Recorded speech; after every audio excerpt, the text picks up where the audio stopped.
Hello everyone, Marcus Dahl here, and today I'm going to be doing a quick impressions on the whole of the GGO arc, rather than just episode 14.5, since really it was just a recap episode, whereby they just used a bunch of clips from the older episode, kind of reframed it a bit as being Shinon going over her past events, and then we move on to our next arc.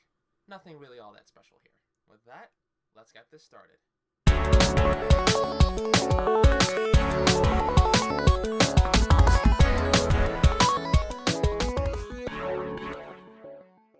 On the whole, the Gun Gale Online arc of Sword Art Online 2 is probably its best put together arc to date. I mean, it's better than the first arc of Sword Art Online, simply because the first arc of Sword Art Online was unfortunately boggled down by the fact that it wasn't based on one whole unified work. It was based on various side stories combined with the original light novel, which came in at around episode 7. So it was a lot less cohesive than it really could be. And then there was the Fairy's Dance arc, which, quite frankly, is probably Reki Kawahara's worst work. I mean, we have to consider, guys, Sword Art Online was not meant to be a long-running franchise, so he had to post-convert it after he'd finished the first book in order to add on more things. And unfortunately, that poor transition period was Fairy's Dance. So, thankfully, with GGO, it seems he'd finally started to stabilize a little bit, so the writing considerably improved. All that being said, though, I don't think the writing is exactly something to go writing home about. I mean, it's pretty decent. I mean, they have some nice little twists in here and there. And really, it's not that complicated of a story, but at the same time, it's good enough for what we need in this show. And basically, it just continues to serve the main point of the show, which is really to be a power fantasy for those of us that want to be and or desire either A, virtual reality games, and or to be a badass inside of said virtual reality games. In that respect, the writing's more than good enough. The GGO arc of Sword Art Online's presentation-wise is more or less more of the same of what we got in Season 1. I do have to note that it seems to have a little bit more contrast whenever it does appear, but unfortunately, I think it's been boggled down by the fact that GGO is a post-apocalyptic game, and thus, the vast majority of its scenery is kind of in a dusk-dawn-esque time or at night, which really isn't conducive to having a nice wide variety of colors and bright backgrounds or anything going on at the sort. So it really kind of tires me out whenever I'm watching GGO, because it's like, oh, are they still in the same place, or are they here or there? It just kind of gets tricky to follow along because the detail of it never really changes, and that kind of makes it so that the whole of GGO feels homogenized in its entire aesthetic, which I think might be what the game developers were going for, but it did not make for very fun viewing material. I also have to note, now while GGO was, as I mentioned earlier, better put together than the first season, I feel that it didn't have any of the strong hits or highlights of the first season either.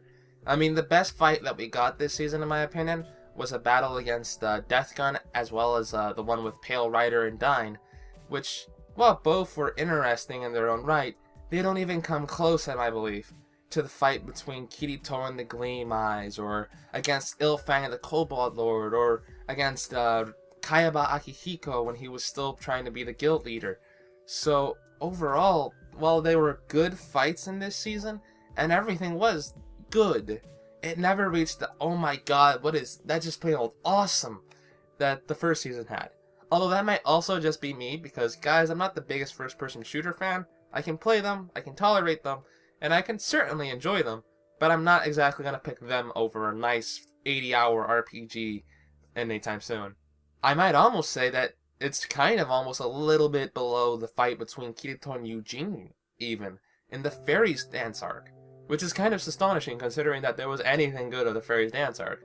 But the fighting scenes are without a doubt probably some of the better things that Sword Art Online does, and unfortunately, it seems A1 Pictures couldn't make GGO look as appealing as Sword Art Online in my opinion, especially considering that I found the best fight was when there were two people using swords to fight each other in GGO. That's right guys, the best fight of GGO, a game about using guns, is a fight between people using swords. Wow, that's kind of saddening. Character-wise, GGO was a bit interesting. The only two people we really focus on are Kirito and Shinon. With Kirito, it's basically just, he's Mr. Plot Progression. He's what moved the story forward, and while he has some slight baggage, it's nothing so far that I'd be all that interested. And while he does also get in some funny moments here and there, those aren't what I consider character building moments necessarily, and he didn't really hit that well with me, so I'd more or less give the same impression that I give of him that I gave in Season 1. He's there, he's good enough, whatever. Now, Shinon, on the other hand, is a considerably different story. She gets the most emphasis throughout the entire plotline, and it is her character development that drives her story forward. She is trying to get over the fact that she killed somebody IRL. To do this, she feels that she has to become the strongest that there can be inside of Gun Gale Online. So it kind of really drives her and makes her intense whenever she's trying to play the game seriously. I just kind of wish that she wouldn't turn into a bumbling mess the moment Kirito appears on screen.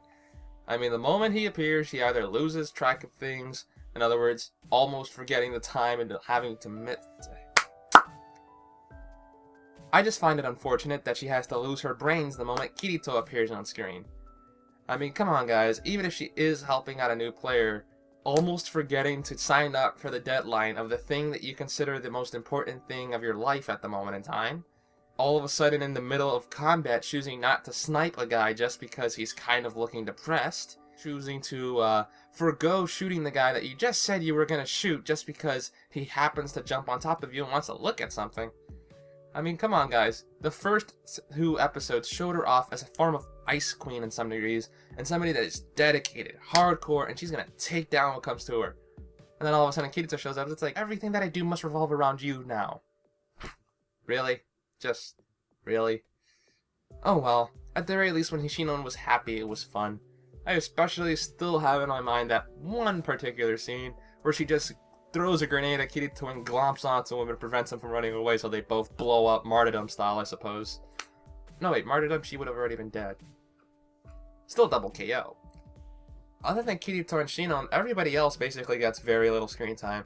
I mean, I suppose we see a little bit of Kyoji and his jealousy and his psychology, but we don't really see that so much as we're told that.